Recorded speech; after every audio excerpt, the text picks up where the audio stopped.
پاکستان میں حالات بدل رہے ہیں اور جو جس طرف جا رہے ہیں، میں یہ سمجھتا ہوں کہ ہم ہر روز نہیں تو ہر دوسرے یا تیسرے روز آپ کو آگاہ کرتے رہیں گے تاکہ آپ کو سب کو پتہ چلے کہ گورنمنٹ کیا کوشش کر رہی ہے، عوام سے ہم نے کیا امید لگائی ہوئی ہے، کیوں کئی قدم جو اٹھا رہے ہیں اس کے پیچھے کیا وجہ ہے، دنیا کے اندر کرونا کی کیا حالات ہیں، اور یہ اس لیے ضروری ہے کہ جب اس طرح کا سچویشن جو کرونا کی وجہ سے ڈیولپ ہوا ہے، یہ سچویشن اس کی کوئی مثال پہلے نہیں ملتی، تو اس کی وجہ سے کئی ایسی چیزیں ہو رہی ہیں جس کی کبھی بھی کسی حکومت نے تیاری نہیں کی ہوئی تھی۔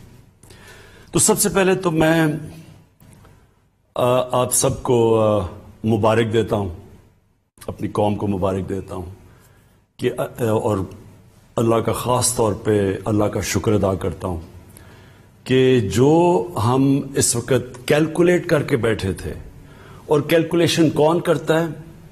ہمارا جو national command and operation centre, جدھر سارے پاکستان کے ٹاپ ادارے جو بھی یہ کرونا کے ساتھ اور جو صحت کے شعبے کے ساتھ انوالوڈ ہیں اور ایڈمنسٹریشن کے، وہ ہر روز بیٹھ کے اپنے ڈاکٹرز کے ساتھ پورا ڈیٹا سارے پاکستان سے لے کے وہ اینالائز کرتے ہیں کہ کتنی بیماریاں ہوئی، ہسپتال میں کتنا پریشر ہے، اور کرونا کی پروجیکشن کیا تھی اور آج کیا ہے۔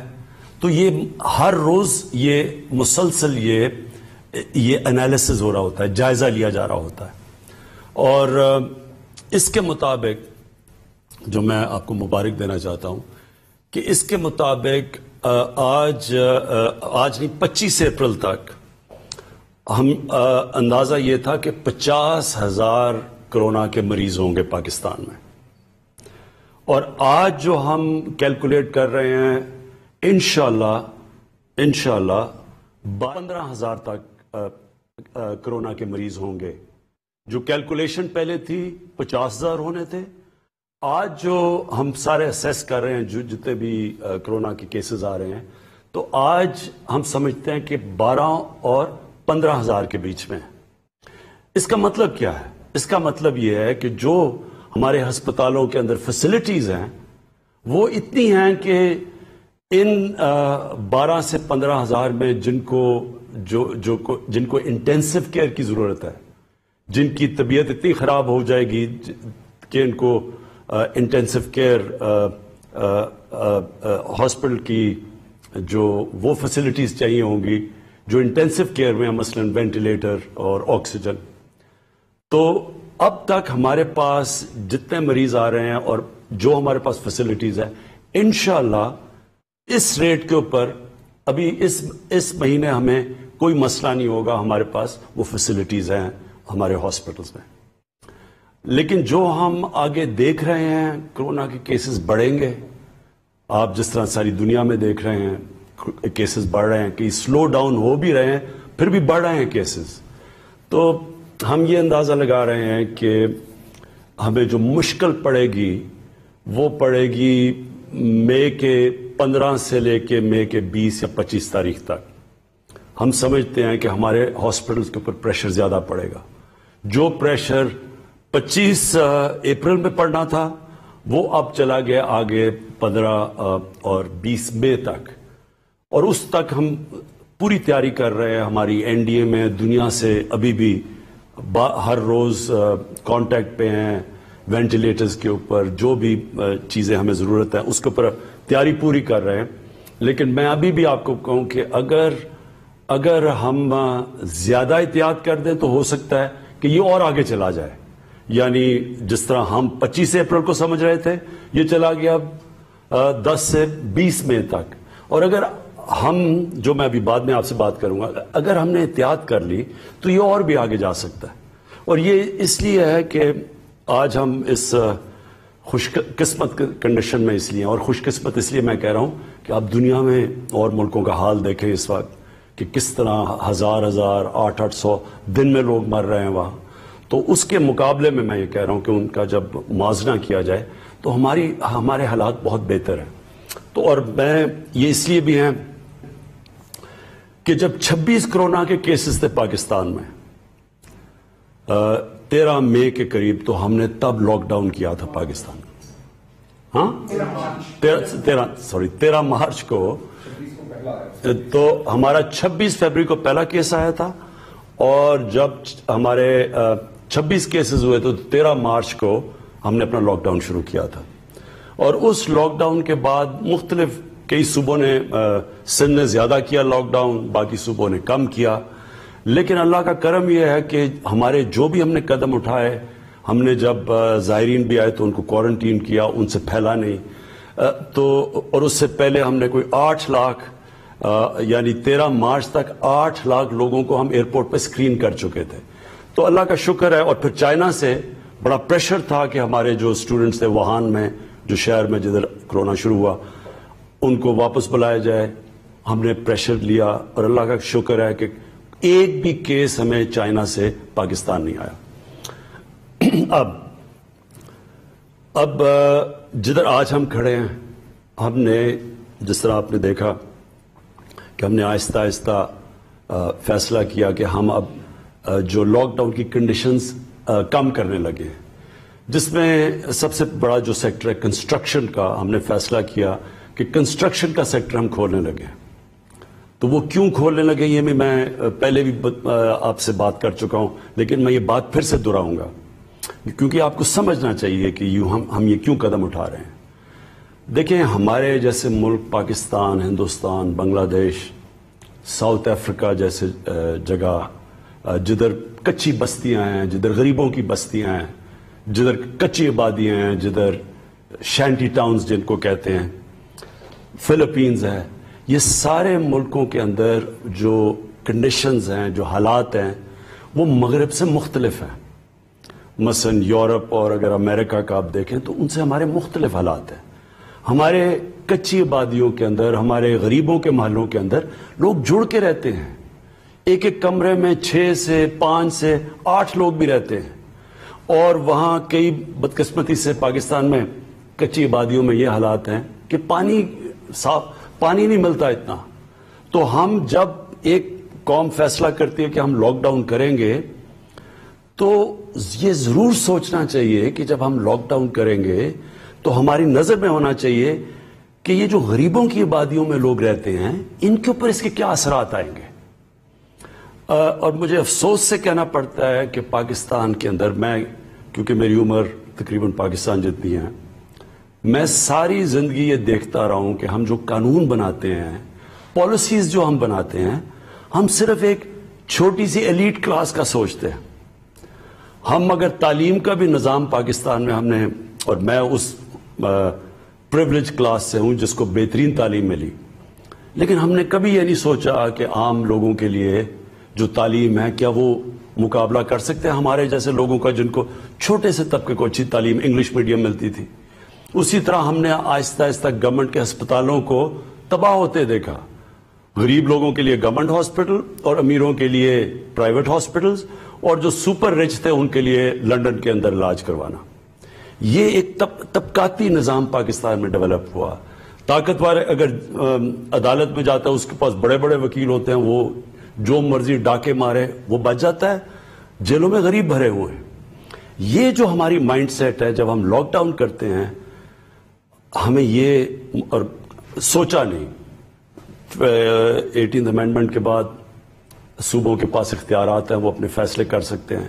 تو جس طرح فیصلے کیے گئے، میں اپنی طرف سے کہتا ہوں کہ میں پہلے دن سے کہہ رہا تھا کہ جب ہم فیصلے کرتے ہیں تو کیا ہم سوچ رہے ہیں کہ ہمارے جو غریب لوگ ہیں ان کا کیا بنے گا. اور جو ہم نے فیصلے کیے، اب مجھے جو سب سے زیادہ خطرہ یہ کرونا کا نہیں ہے اس وقت. میں ایز پرائم منسٹر پاکستان یہ کہتا ہوں کہ مجھے سب سے زیادہ خطرہ یہ ہے کہ لاک ڈاؤن کی وجہ سے جو ہمارا کمزور طبقہ ہے، غریب طبقہ ہے، اس کے کیا حالات ہیں. اور مجھے خطرہ ہے اس کا، کیونکہ میں سیدھی بات کرتا ہوں. آپ اگر امریکہ میں دیکھیں، انگلینڈ میں جدھر میں نے بہت ٹائم گزارا ہوا ہے، وہاں کا جو مزدور ہے وہ زیادہ تر تقریباً 100% رجسٹرڈ ہے. ہوگا 2-3% نہ رجسٹرڈ، لیکن وہ رجسٹرڈ ہے. اور آج اگر امریکہ میں یا انگلینڈ میں دیکھ لیں، کینیڈا میں دیکھ لیں، وہ کیا کر رہے ہیں کہ جیسے جیسے وہ بے روزگار ہو رہے ہیں ان کو ڈائریکٹلی پیسے جا رہے ہیں، ان امپلائمنٹ بینیفٹس ہیں وہاں، ان کے بینکوں کے اندر پیسے جا رہے ہیں کیونکہ ان کے پاس لسٹ ہے ان کی مزدوروں کی. تو جو بھی مزدور اپلائی کرتا ہے کہ جی میں بے روزگار ہو گیا ہوں، وہ پھر گورنمنٹ اس کو پیسے دے رہی ہے، ان کے پاس ریکارڈ ہے. ہمارے 75 سے 80% جو مریض ہے وہ انفارمل سیکٹر میں ہے، اس کی ہمارے پاس کوئی ریکارڈ ہی نہیں ہے. تو جب یہ ہوتا ہے تو گورنمنٹ کیسے اس کی مدد کرے؟ ہمیں کیسے پتا کہ ہم ان کے کیسے مدد کریں؟ تو اس لیے ہمارے ملک میں یہ بڑا مشکل ہے جب ایک دہاڑی دار جا کے گھر بیٹھ جاتا ہے، روزگار جب ختم ہوتا ہے، اس کے بیوی بچے اس کی دہاڑی کے اوپر ڈیپینڈ کر رہے ہیں کہ انہوں نے کھانا پینا ان کا بندوبست کرتا ہے. ہو سکتا ہے وہ 1 ہفتہ 2 ہفتے بےچارے اپنے ساری جو بھی بچایا ہوا ہے ان کو وہ خرچ کر دیں. تو آخر میں ان کے پاس کیا چوائس ہے؟ یا تو سوشل سیکیورٹی سسٹم ہی نہیں ہے. یہ جو مغرب ہے وہاں تو پورا ویلفیئر سٹیٹس ہے، یورپ جو ہے ادھر تو سوشل سیکیورٹی ہے، یہاں تو وہ بھی نہیں ہے.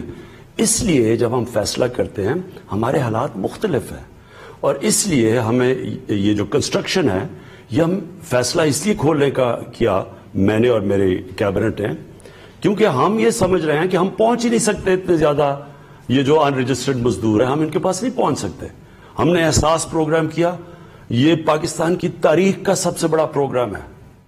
12,000 روپے جو ہم 1.20 کروڑ خاندانوں کو پہنچا رہے ہیں، یہ کبھی ہوا ہی نہیں ہے پاکستان پہ اتنا بڑا پروگرام، اور وہ بھی میرٹ کے اوپر، یعنی کسی قسم کی سیاسی مداخلت نہیں ہے اس میں. لیکن اس کے باوجود ہم سمجھتے ہیں کہ یہاں اتنے زیادہ جو لوگ ہیں جو اس سے نیٹ سے باہر ہیں، ان تک ہم کیسے پہنچ سکتے ہیں؟ اور ہمیں ڈر یہ ہے کہ جب تک ہم وہاں پہنچیں لوگ بھوک سے سڑکوں پہ آ جائیں گے، اور اگر لوگ بھوک سے سڑکوں پہ آ جائیں گے تو سارا لاک ڈاؤن کا مقصد ہی فیل ہو جائے گا، کیونکہ لاک ڈاؤن کا تو مقصد یہ ہے کہ لوگوں کو آپس میں فاصلے رہیں. تو اس لیے ہم نے کنسٹرکشن کا شروع کیا. اور میں کنسٹرکشن کی صرف ایک اور بات کرنا چاہتا ہوں. ہم نے کہا کہ جو بھی جس کے پاس پیسہ ہے، چاہے وہ فارمل اکانومی ہے، انفارمل اکانومی ہے، ڈکلیئرڈ ہے یا نہیں ڈکلیئرڈ، ہم نے ساروں کو دعوت دی آپ اس میں آ جائیں. اب اس پہ میں دیکھ رہا تھا لوگوں نے شور مچایا، جی دیکھیں یہ کیا ہوا، آپ نے پھر سے ایک ایمنسٹی اسکیم دے دی. یہ ایمنسٹی کی بات نہیں ہے. میں آپ کو سیدھی بتا رہا ہوں کہ امریکہ کا 30 کروڑ ان کی عوام ہے، اور انہوں نے 2,000 ارب ڈالر کا سٹیمولس پیکج دیا. پاکستان کی 22 کروڑ عوام کا سارا سٹیمولس پیکج ہے 8 ارب ڈالر. اب ہمارے پاس تو وہ وسائل نہیں ہیں جو امریکہ کے پاس ہے، یا جو جرمنی کے پاس ہے، یا جاپان کے پاس ہے، اٹلی کے پاس ہے. لہٰذا ہم نے تو جو بھی پاکستانیوں کا پیسہ ہے اس ساروں کو اندر کھینچنا ہے تاکہ ہم اس وقت اپنے لوگوں کو ریلیف دے سکیں. تو اس لیے ہم نے کنسٹرکشن میں سب کو کہا ہے کہ آپ شرکت کریں تاکہ ہماری اکانومی چلے، تاکہ لوگوں کو روزگار ملے، تاکہ لوگ بھوک سے بچیں. اس کے علاوہ میری ٹیم بیٹھی ہے، ان سے میں ابھی بار بار ان سے آپ جو بھی ڈیولپمنٹس ہیں میں آپ کو باری باری یہ آپ کو آگاہ کریں گے. لیکن اس سے پہلے میں 2 اور چیزیں کہنا چاہتا ہوں. میں صرف اپنی پولیس سے کہنا چاہتا ہوں. دیکھیں یہ میں نے 2-3 سوشل میڈیا پہ چیزیں دیکھی ہیں کہ لاک ڈاؤن جو لوگ توڑ رہے ہیں ان کو ڈنڈے مارے جا رہے ہیں. میں اپنی پولیس سے کہنا چاہتا ہوں کہ مجھے پتا ہے کہ آپ کے اوپر پریشر ہے کہ لاک ڈاؤن مینٹین رکھیں، لیکن دیکھیں یہ لاک ڈاؤن ڈنڈے سے مینٹین نہیں ہوگا. یہ لاک ڈاؤن تب کامیاب ہوگا جب ہمارے شہری خود سمجھیں گے کہ ان کی ذمہ داری ہے، کیونکہ ان کے بھلے کے لیے ہے، یہ ساری قوم کے لیے ہے. کیونکہ اگر کرونا پھیلتا ہے تو ہم جانتے ہیں کہ اس کے ڈائریکٹ اثرات بیماری سے اور انڈائریکٹ لاک ڈاؤن سے ساری قوم کو اثر ہوتا ہے، خاص طور پہ ہمارے غریب لوگوں کو. اس لیے ان کو سمجھائیں.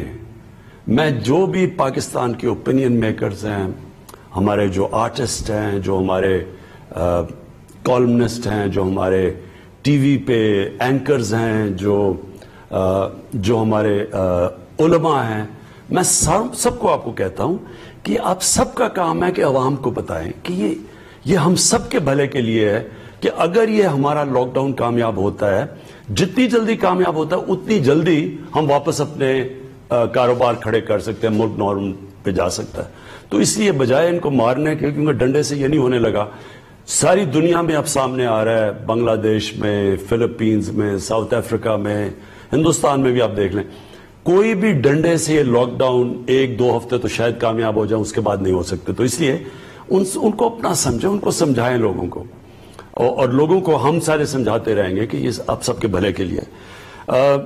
اس کے بعد رمضان آ رہی ہے، اور ہماری مسجدوں کے اندر لوگ عبادت کرنا چاہتے ہیں۔ ہم سب جانتے ہیں کہ رمضان میں ہم سب مسجدوں میں جاتے ہیں، اور ہم چاہتے ہیں کہ وہ ٹائم ہے عبادت کا۔ ڈاکٹر الوی جو پریزیڈنٹ ہیں، انہوں نے علماء سے آج میٹنگ کی ہے، اس کے اندر کئی چیزیں طے ہو گئی ہیں، مجھے بڑی خوشی ہوئی اس چیز کی، اور میں آج اپیل کروں گا جو بھی امام مسجد ہیں کہ آپ پلیز یہ جو طے شدہ چیزیں ہیں کہ کیا آپ نے پریکاشنز لینی ہیں، کیا آپ نے قدم اٹھانے ہیں کہ لوگ مسجد میں بھی جا سکیں اور کرونا سے بھی بچ سکیں، کہ سوشل ڈسٹنسنگ یعنی فاصلے رکھنے ہیں، اس کے اوپر سب عمل کریں۔ کیونکہ دیکھیں، اگر ایک مسجد کے اندر خدا نخواستہ احتیاط نہ کی گئی اور کرونا پھیلنا شروع ہوا تو وہ مسجد کوئی نقصان ہوگا، ویران ہو جائے گی مسجد۔ اور اسی طرح جو ہم یہ کھول رہے ہیں فیکٹریاں بھی اور یہ کنسٹرکشن بھی، یہ بھی ہم نے پوری TORs دیے ہوئے ہیں آپ کو کہ کیا کیا آپ نے قدم اٹھانے ہیں اس کے لیے، اور مالکان کو، جو مالک ہے، جو فیکٹری کا مالک ہے، جو بھی کنسٹرکشن سائٹ کا مالک ہے، ان کو بھی ہم آپ کو کہہ رہے ہیں کہ آپ کے انٹرسٹ میں ہے کہ آپ کے جو نیچے کام کر رہے ہیں وہ سارے یہ جو ہم نے پورے آپ کو رولز دیے ہوئے ہیں کہ کس کے مطابق آپ نے کام کرنا ہے، اس کو پلیز فالو کریں۔ کیونکہ اگر وہاں کرونا پھیلے گی تو ظاہر ہے وہ فیکٹری بھی بند ہوگی یا وہ کنسٹرکشن سائٹ بھی بند ہوگی، تو آپ سب کے انٹرسٹ میں ہیں۔ آخر میں اپنے ٹیم کے پاس جانے سے پہلے 2 اور چیزیں کہنا چاہتا ہوں۔ دیکھیں، ہمارے اس کرونا کے کرائسس میں جو مجھے سب سے زیادہ خطرہ نظر آ رہا ہے وہ یہ کہ لوگ ذخیرہ اندوزی کریں گے۔ میں پہلے بھی کہہ بیٹھا ہوں، میں اب بھی کہتا ہوں، مجھے خطرہ یہ ہے کہ لوگوں نے پیسہ بنانے کی کوشش کرنی ہے، جس طرح رمضان سے پہلے لوگ پیسہ بناتے ہیں، جس طرح ابھی پیچھے آٹا اور چینی کا کرائسس آیا، لوگوں نے ذخیرہ اندوزی کر کے پیسہ بنایا۔ اس باری جو بھی پیسہ بنانے کی کوشش کرے گا ذخیرہ اندوزی کر کے، یہ پہلی دفعہ گورنمنٹ بہت سختی کرے گی۔ ہم آرڈیننس لے آئے ہیں اس کے اوپر، ذخیرہ اندوزی کے اوپر، یہ بڑی سختی ہوگی، اور نیچے مینیجر نہیں پکڑیں گے، ہم مالکان کے پیچھے جائیں گے جنہوں نے اب لوگوں کی مشکلات کے اوپر پیسہ بنانے کی کوشش کی۔ یہ میں آپ کو کہہ رہا ہوں کہ آپ کو ابھی سے پہلے سے خبردار کر رہا ہوں کہ بڑی سختی کی جائے گی، لوگوں کو پکڑا جائے گا۔ یہ نہیں، چھوٹے لوگوں کو نہیں پکڑیں گے، اوپر جا کے جو اصل لوگ پیچھے بیٹھے ہوئے ان کو پکڑیں گے۔ دوسری چیز ہے اسمگلنگ۔ اس باری ہمیں یہ ڈر ہے کیونکہ پاکستان میں جو گندم ہے وہ جو باہر ہے اس وقت اس کی قیمت اوپر ہے، اور ہمیں یہ خوف ہے کہ لوگ گندم کو اسمگل کریں گے۔ اس کے لیے اسمگلنگ کا آرڈیننس یا آج رات آ جائے گی یا کل آ جائے گی، اور وہ آرڈیننس کے مطابق وہ سختی اب کی جائے گی اسمگلرز کے خلاف جو کبھی پہلے نہیں کی گئی، کیونکہ ہم نے کسی صورت قیمتیں بڑھنے نہیں دینی، کیونکہ اس کا سب سے نقصان اس ملک میں غریب پہ پہنچے گا۔ اگر ہم لوگوں کو 12 ہزار روپیہ دے رہے ہیں اس وقت، اور یہ کبھی پھر سے میں ریپیٹ کرتا ہوں اتنا پیسہ نہیں دیا گیا، تو اگر انہوں نے قیمتیں اوپر بڑھا دی تو ان کا تو پیسہ بڑی جلدی ختم ہو جائے گا۔ اس لیے یہ ملک کے لیے، یہ اپنی غریب لوگوں کے لیے، میں آج اسمگلرز کو بھی کہہ رہا ہوں، ہولڈرز یا یہ جو ذخیرہ اندوزی کرتے ہیں ان کو میں آج آپ کو خبردار کر رہا ہوں کہ بڑی سختی کی جائے گی اس باری۔